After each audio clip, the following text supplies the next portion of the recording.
સુરતમાં ડેન્ગ્યુની સારવાર દરમિયાન એક 14 વર્ષના કિશોરના મોતને લઈને તબીબોની બેદરકારીના ગંભીર આક્ષેપો થયા છે.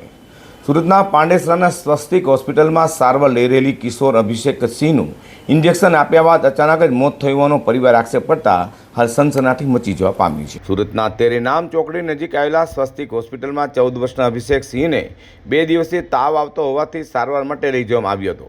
તપાસ બાદ તબીબે ડેન્ગ્યુ હોવાનું જણાવ્યું હતું. 2 દિવસ સુધી હોસ્પિટલમાં બોટલ ચડાવી સારવાર અપાઈ હતી.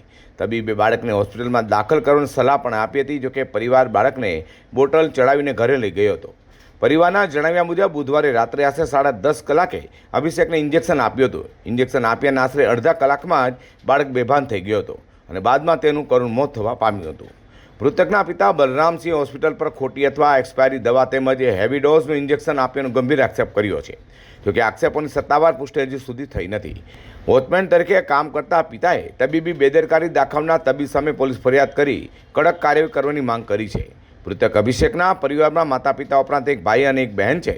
આ ઘટનાને પગલે પરિવાર શોકમાં ગરકાવ થયો છે. હાલ સમગ્ર મામલે પાંડેસરા પોલીસે તપાસ હાથ ધરી છે.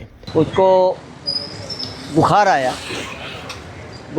तो फिर उसका दवा पहले ऐसे दिए, फिर नहीं हुआ तो बोले जांच करना है.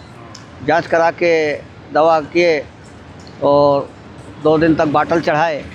बाटल चढ़ाने के बाद और लास्ट में कल रात में 10 साढ़े 10 बजे पता नहीं कौन सा इंजेक्शन लगाया कि उसको ऐंठना चालू हो गया और फिर आधा घंटा बाद बेहोश हो गया.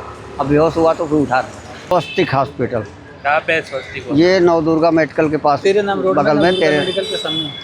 14 વર્ષના કિશોરનું ડેન્ગ્યુની સારવાર દરમિયાન કરુણ મોત નીપજતા કરેલા આક્ષેપોને લઈને હવે ઇન્જેક્શન, દવાના પ્રકાર અને સારવાર દરમિયાન થયેલી સમગ્ર પ્રક્રિયા અંગે તપાસ બાદ જ મોતનું ચોક્કસ કારણ સ્પષ્ટ થશે.